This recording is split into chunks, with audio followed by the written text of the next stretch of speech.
Hi all, welcome back. तो आज का जो हमारा टॉपिक है वो है ई वे बिल। तो फ्रेंड्स, ये ई वे बिल होता क्या है? So whenever we supply any goods with consignment value of more than 50,000, आप अगर 50,000 से ज्यादा की वैल्यू के गुड्स सप्लाई करते हो तो आपको ई वे बिल जनरेट करना मैंडेटरी है। मतलब आप जब गुड्स सप्लाई करते हो तो आपको इनवॉइस तो जनरेट करना ही करना है, लेकिन इनवॉइस जनरेट करने के साथ साथ जब भी गुड्स का जो वैल्यू है, कंसाइनमेंट वैल्यू है, इफ दैट एक्सीड्स 50,000 रुपीज, तो आपको एक ई वे बिल जनरेट करना पड़ता है ऑन eWaybill.gst.gov.in। मतलब जब भी 50,000 से ज्यादा की गुड्स सप्लाई करोगे तो उन गुड्स की information on a real time basis government के पास चली जाएगी। और ये ई वे बिल आपको कहां जनरेट करना होता है फ्रेंड्स? eWaybill.gst.gov.in पे। तो आइए हम लोग प्रैक्टिकली पहले देख लेते हैं कि ई वे बिल में कौन कौन सी इंफॉर्मेशन डालनी पड़ती है, ये जनरेट कैसे होता है ना। उसके बाद will move on to the theory part.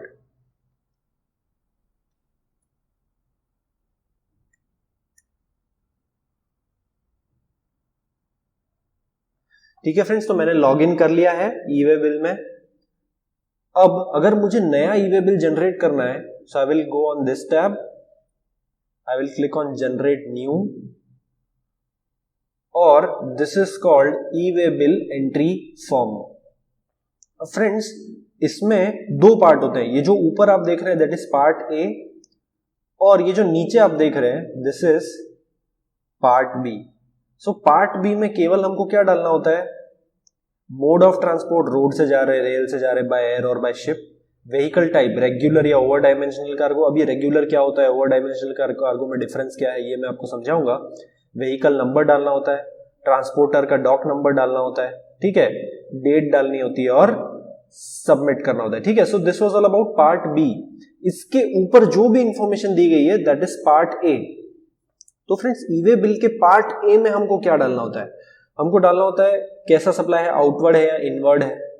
अब इनवर्ड सप्लाई अगर है तो आपकी क्वेरी ये आनी चाहिए कि ई वे बिल कौन जनरेट करेगा? सप्लायर जनरेट करेगा या रेसिपिएंट जनरेट करेगा? तो दोनों जनरेट कर सकते हैं।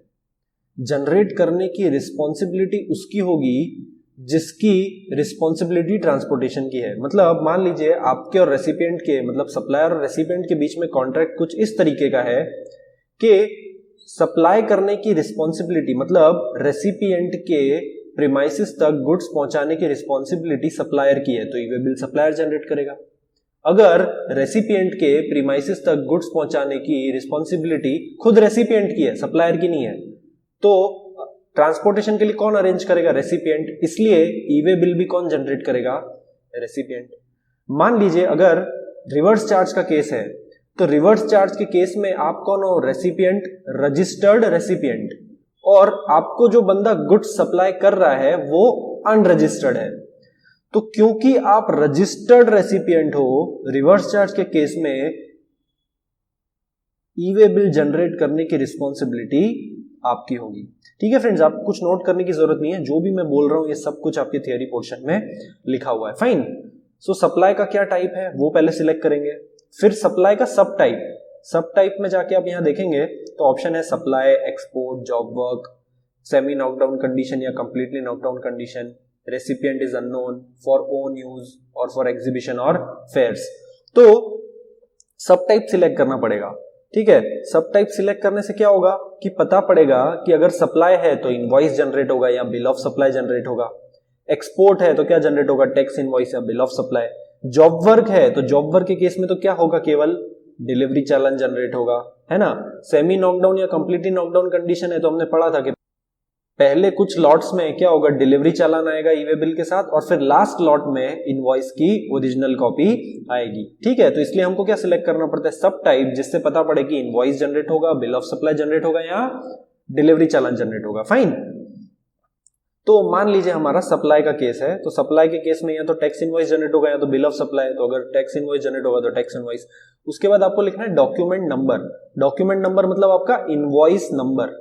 ठीक है, हमने इनवॉइस में पढ़ा था, इनवॉइस में क्या होना चाहिए? सीरियल नंबर, है ना। तो इनवॉइस का सीरियल नंबर यहाँ पे लिखेंगे, फिर इनवॉइस डेट यहाँ पे लिखेंगे। ट्रांजैक्शन टाइप कैसा है, रेगुलर है, bill to ship to model है ना, किस तरीके का ट्रांजैक्शन है वो हम लिखेंगे। फिर बिलिंग फ्रॉम, मतलब यहाँ पे सप्लायर की डिटेल्स आएगी कि सप्लायर कौन है, सप्लायर का जीएसटी नंबर, सप्लायर का स्टेट, एड्रेस वगैरह, ठीक है। उसके बाद आएगी बिल टू, मतलब रेसिपिएंट की डिटेल्स, उसका नाम, जीएसटी नंबर, फाइन। तो देखिए बिलिंग का यहाँ पे अलग कॉलम आ गया, नेम, जीएसटी नंबर, स्टेट, और यहाँ पे लिखा है शिप टू, मतलब जिसको आपको सप्लाई करना है उसका एड्रेस, प्लेस और पिन कोड, फाइन।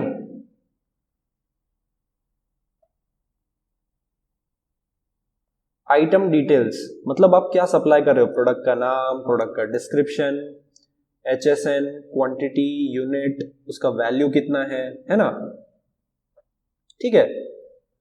उसके बाद कौन सा टैक्स लगेगा, टैक्स रेट क्या होगा, 5% लगेगा, 12% लगेगा, 18% लगेगा, ठीक है।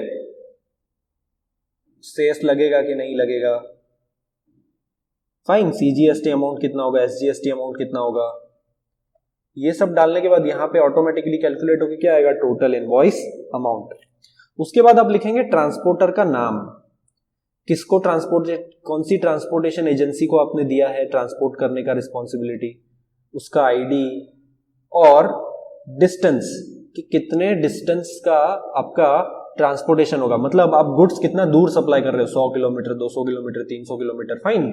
इस तरीके से यहां पे हम लिखेंगे डिस्टेंस। अब फ्रेंड्स यहां पे दो पार्ट्स दिए गए, पार्ट ए और पार्ट बी। तो जो पार्ट ए होता है वो या सप्लायर जनरेट करेगा या recipient, based on the responsibility of transportation, ठीक है। जो बंदा ट्रांसपोर्टेशन के लिए अरेंज करेगा वही पार्ट ए जनरेट करेगा। बट सप्लायर और recipient has the authority to delegate the generation of e way bill to the transporter, मतलब अगर चाहे तो वो responsibility of generation of e way bill, मतलब कौन चाहे तो, सप्लायर रेसिपिएंट चाहे तो responsibility of generating e way bill किसको असाइन कर सकते हैं, ट्रांसपोर्टर को असाइन कर सकते हैं, ठीक है। ये हो गई पार्ट ए की बात।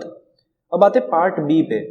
तो फ्रेंड्स अगर आपने किसी ट्रांसपोर्टर को दिया है गुड्स ट्रांसपोर्ट करने के लिए, तो पार्ट बी में जो भी डिटेल्स है वो ट्रांसपोर्टर भरेगा।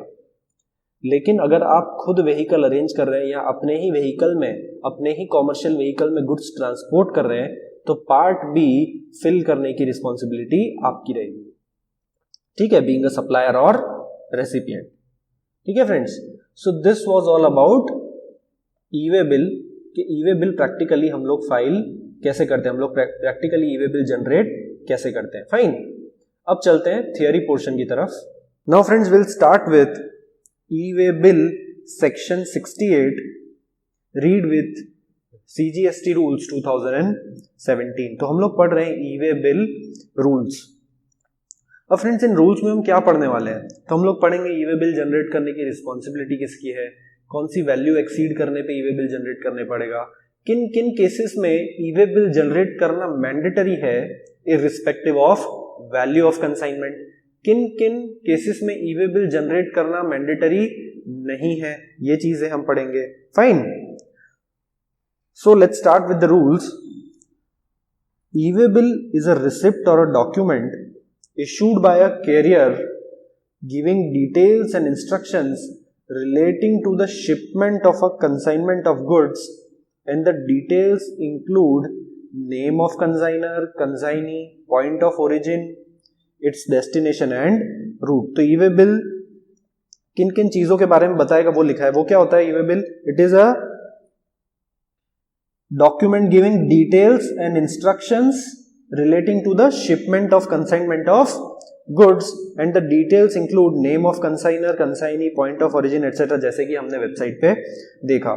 E-way bill is a compliance mechanism wherein by way of a digital interface the person causing the movement of goods uploads the relevant information prior to the commencement of movement of goods and generates E-way bill on GST portal, ठीक है। लिखा है कि e-way bill कब generate करना है, prior to commencement of movement of goods, मतलब goods का मूवमेंट कमेंस होने से पहले, गुड्स के रिमूवल से पहले आपको क्या कर देना है, ई वे बिल जनरेट कर देना है।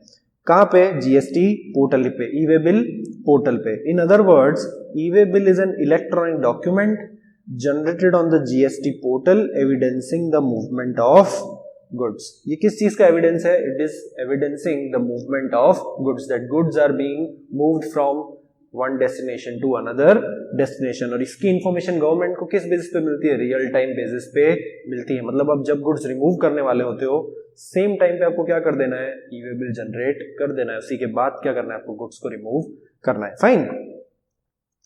ई way bill is generated electronically in form GST EWB 01 on the common portal. Facility of generation, cancellation, updation and assignment of e-way bill is available to the supplier, recipient and the transporter as the case may be. मतलब कौन सी facilities available, इधर you can generate the bill, आपने generate कर दिया, उसके बाद अगर आप गुड्स ट्रांसपोर्ट नहीं कर रहे हो then you can even cancel the same, you can update और you can assign the e way bill, ठीक है, available to the supplier, recipient और the transporter as the case में भी। मतलब जिसकी भी रिस्पॉन्सिबिलिटी है जनरेट करने की, वो क्या कर सकता है, जनरेट भी कर सकता है, कैंसिल भी कर सकता है, अपडेट भी कर सकता है और असाइन कर सकता है ई-वे बिल को। Whenever there is a movement of goods of consignment value exceeding 50,000, ठीक है, whenever there is a movement of goods of consignment value of 50,000, friends ये consignment value क्या होता है? So पहले अब consignment value देख लेते हैं, meaning of consignment value of goods.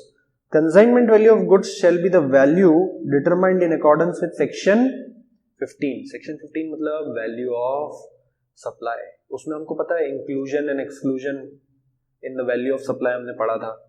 तो जो जो चीजें इंक्लूड करनी है उसको इंक्लूड करेंगे वैल्यू ऑफ सप्लाई में, एक्सक्लूड करने वाले को एक्सक्लूड करेंगे, ठीक है। फिर उसमें ऐड क्या करेंगे, हम टैक्सेस ऐड करेंगे, ठीक है, और उसमें से एक्सक्लूड क्या करेंगे हम, वैल्यू ऑफ एग्जेम्प्ट सप्लाई। मान लीजिए आपका टोटल इनवॉइस वैल्यू है 10,000, जिसमें से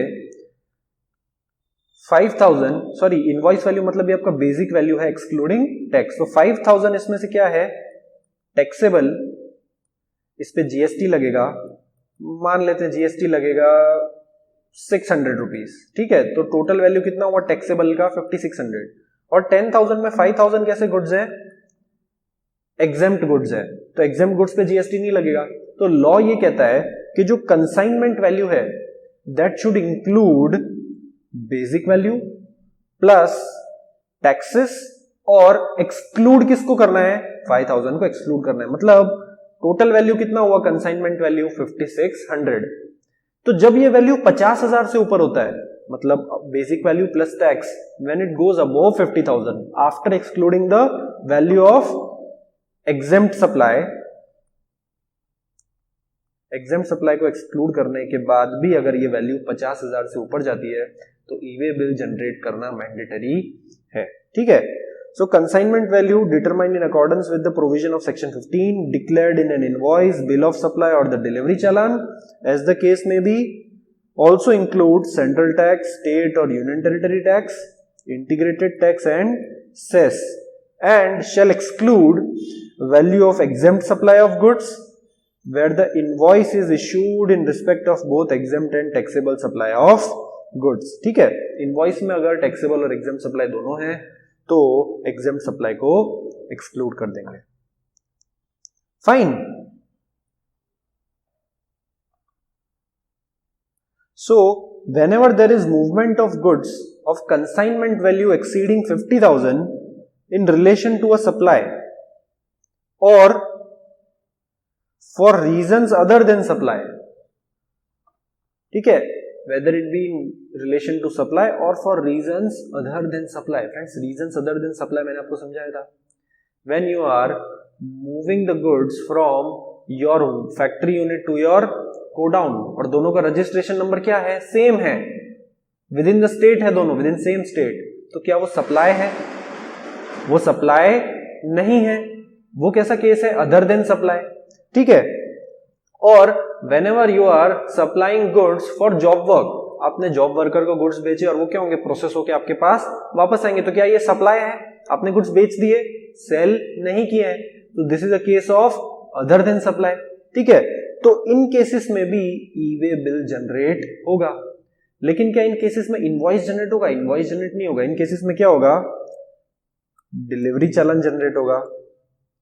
ठीक है, हमने पढ़ा था ये डिलीवरी चालान के केस में कि डिलीवरी चालान जनरेट होगा, और इसके साथ क्या जनरेट करेंगे हम, e way bill if consignment value is more than 50,000। ठीक है, due to inward supply from an unregistered person. So whenever you receive any goods from an unregistered person, आप कौन हो, रजिस्टर्ड, सामने वाला जो गुड्स सप्लाई कर रहा है वो कौन है, अनरजिस्टर्ड। और उस केस में उस केस में इफ कंसाइनमेंट वैल्यू एक्सीड्स 50,000 तो क्या करना पड़ेगा, ई वे बिल जनरेट करना पड़ेगा। किसको, रेसिपिएंट को। The registered person who causes such movement of goods. ठीक है, क्या लिखा है, whenever there is movement of goods of consignment value exceeding 50,000 in below 3 cases, then the registered person who causes such movement of goods, जिस registered person ने goods के movement का arrangement किया है, shall furnish the information relating to the said goods as specified in part A of form GST WB01 before commencement of such movement। जो भी मैंने आपको फॉर्म दिखाया friends, that was GST WB01, और उसमें क्या है, पार्ट ए, वो कौन फिल करेगा, जो पर्सन गुड्स का ट्रांसपोर्ट के लिए अरेंज करेगा वो। Fine, it is important to note that information is to be furnished prior to the commencement of movement of goods. Goods का मूवमेंट कमेंस होने से पहले ही क्या करना है आपको, इंफॉर्मेशन इन पार्ट ए आपको फिल कर देना है। ठीक है, who causes movement of goods. अब friends, who causes the movement of the goods से क्या डिसाइड होगा कि जिसने गुड्स के मूवमेंट के लिए अरेंज किया होगा वही ई वे बिल जनरेट करेगा। ठीक है, तो रीड करते हैं। If the supplier is registered and undertakes to transport the goods, movement of goods is caused by the supplier. Supplier अगर रजिस्टर्ड है and if he undertakes to arrange for the transport, then movement of goods is caused by the supplier. तो e way bill कौन generate करेगा, supplier. If recipient arranges the transport, movement is caused by him. तो इस case में कौन e way bill generate करेगा, recipient.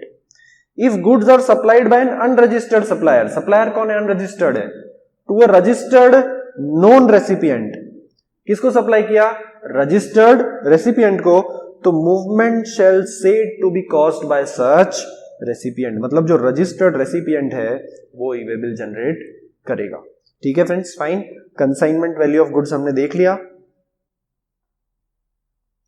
अब हम पढ़ेंगे special situations where e way bill needs to be issued even if the value of consignment is less than 50,000। अगर value of consignment 50,000 से कम भी है तो भी ई वे बिल जनरेट करना मैंडेटरी है। किन केसेस में, फर्स्ट देखते हैं, interstate transfer of goods by principal to job worker. So whenever there is interstate movement of goods by a principal to a job worker, where goods are sent by principal located in one state to a job worker in another state, e-way bill shall be generated either by principal or job worker। कोई भी generate कर सकता है, इधर principal और job worker. if registered irrespective of the value of the consignment, मतलब consignment value अगर 50,000 से कम भी है तो जॉब वर्कर और the person who is a supplier, इन दोनों में से कोई भी ई वे बिल जनरेट कर सकता है। लेकिन रिस्पॉन्सिबिलिटी अगर किसी एक को असाइन करनी हो तो कैसे करेंगे, the person who arranges for the transportation of goods will generate the e way bill irrespective of the value of the consignment. ठीक है, so friends, second situation where in you need to generate e way bill even if the consignment value is less than 50,000 is interstate movement of handicraft goods. Friends, हमने पढ़ा था जब भी आप interstate supply of goods करते हैं तो आपके लिए रजिस्ट्रेशन लेना मैंडेटरी है। But if you are making interstate supply of notified handicraft goods तो उस केस में आपको 20 लाख का जो थ्रेशोल्ड लिमिट है वो आपको मिलता है कि अगर आपका टर्नओवर 20 लाख से ऊपर जाए या 10 लाख, एज द केस में be based on the state, अगर आपका टर्नओवर आपके थ्रेशोल्ड से ऊपर जाता है तभी ही आपको रजिस्ट्रेशन कराना है, ठीक है। Even if you are making interstate supply, ये किसके लिए था? हैंडीक्राफ्ट गुड्स के लिए। तो interstate movement of handicraft goods from person exempted from registration, जिनके लिए कंपलसरी रजिस्ट्रेशन नहीं था under section 24, even if they are making interstate supply of goods, वैसे सभी हैंडीक्राफ्ट गुड्स के सप्लायर को ई-वे बिल जनरेट करना है even if they are unregistered. कब करना है? जब दे are making interstate movement of handicraft goods, ठीक है फ्रेंड्स, ये आपको नोट करना पड़ेगा। This is not incorporated in your notes, fine.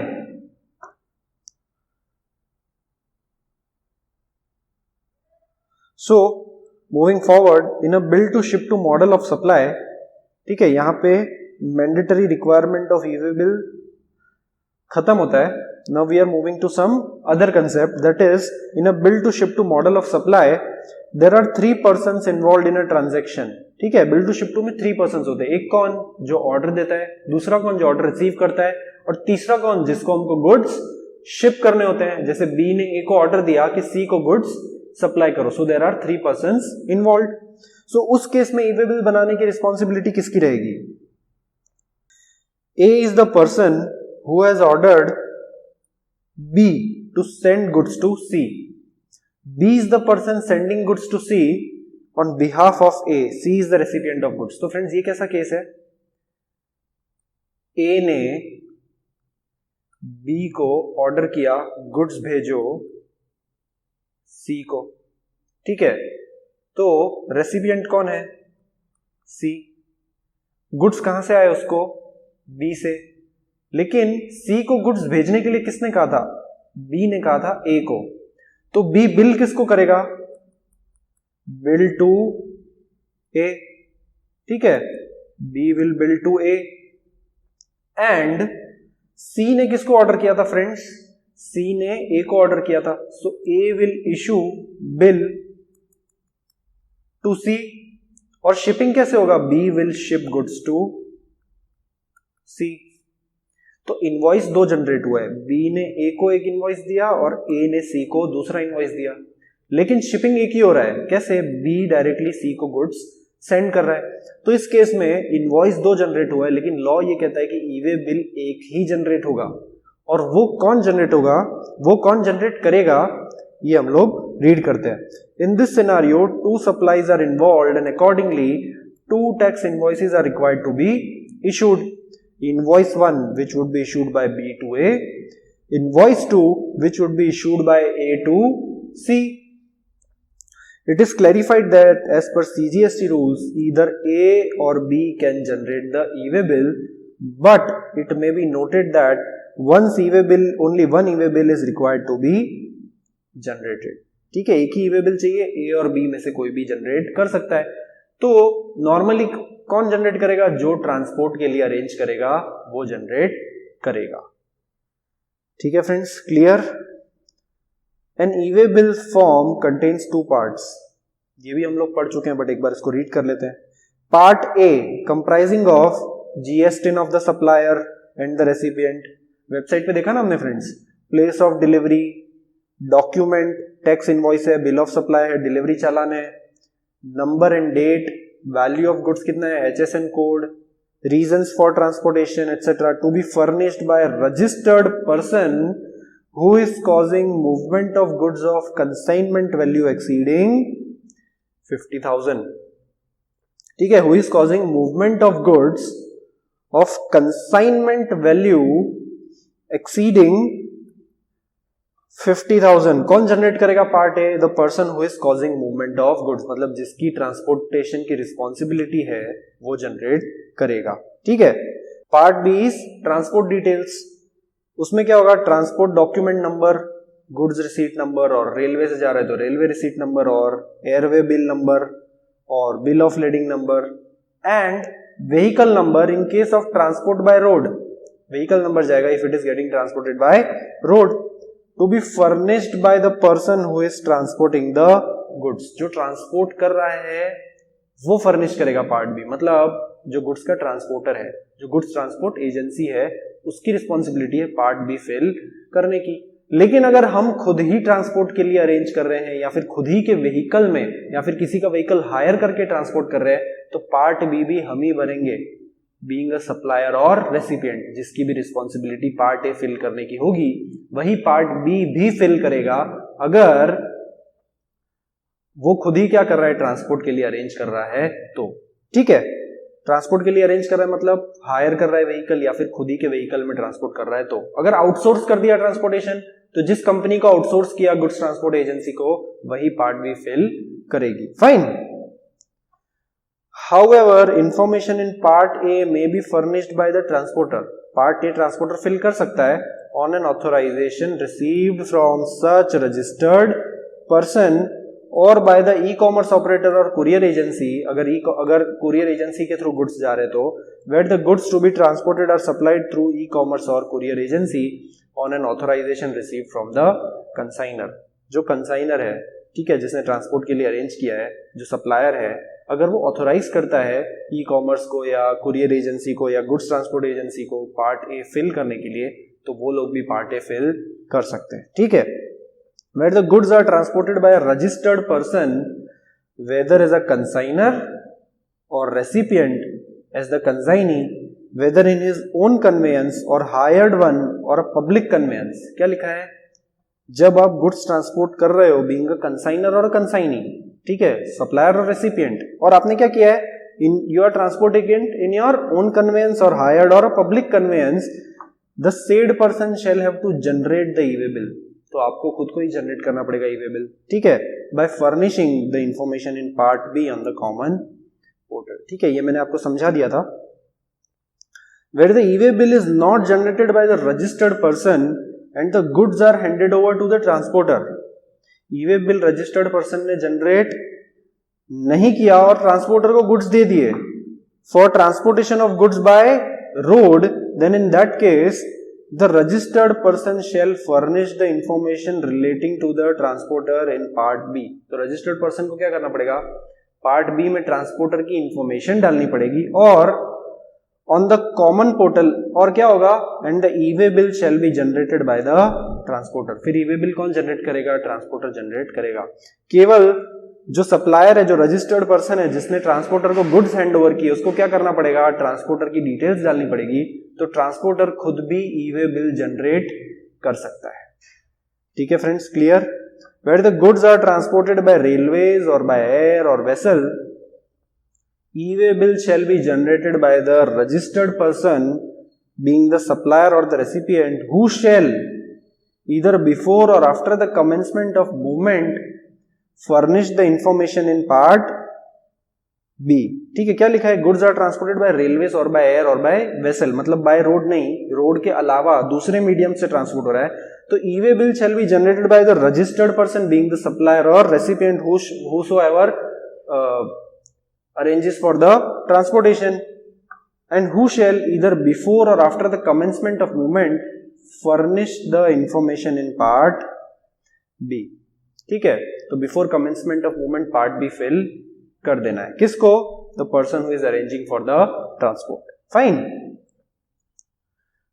So there are some other important points considering e-way bill and that we will be continuing in next lecture.